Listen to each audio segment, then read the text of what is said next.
Some houses are filled with gold, but completely empty of life. In the heart of Savannah stood one such mansion. Silent, cold, and quiet. Some houses are filled with gold, but completely empty of life. In the heart of Savannah stood one such mansion. Silent, cold, and guarded by secrets. Inside lived a billionaire who trusted no one. Until a girl from nowhere came to return kindness. Not with words, but with honesty. This is the story of how a guarded heart opened again. Of a test, a tear, and a gift far greater than wealth. At 82, billionaire George Wilson lived alone in his grand old mansion in Savannah. No family. No friends.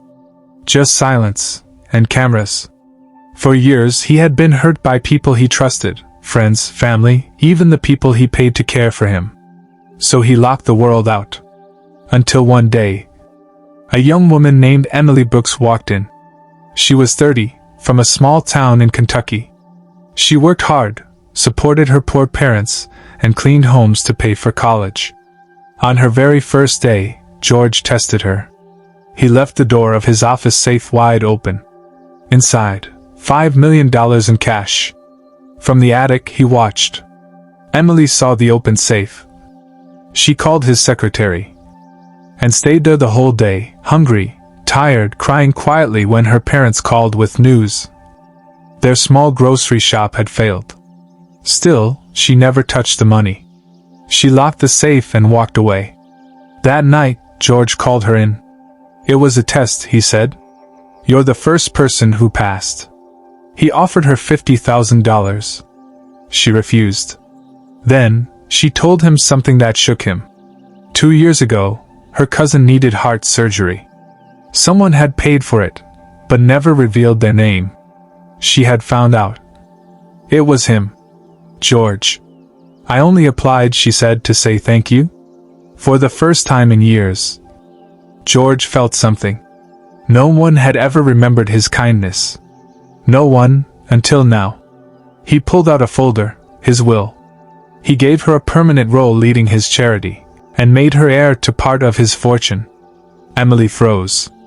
I'm not worthy. George smiled gently. That's exactly why you are. 6 months later, her parents' shop reopened.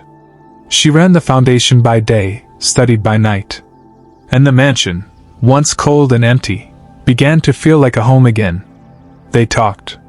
They laughed. They ate dinner together like family. One evening, as the golden Savannah sun faded, George looked at her and whispered, I always thought I'd leave behind my money. But now, I know I'm leaving behind you. And that is worth so much more. In a world chasing money, she chose integrity. He had built empires, but never imagined his true legacy would be a quiet girl from Kentucky. With no title, just truth. Because sometimes, the richest people are those who remind us that goodness still exists. And the greatest gift you can leave behind is the soul you helped lift.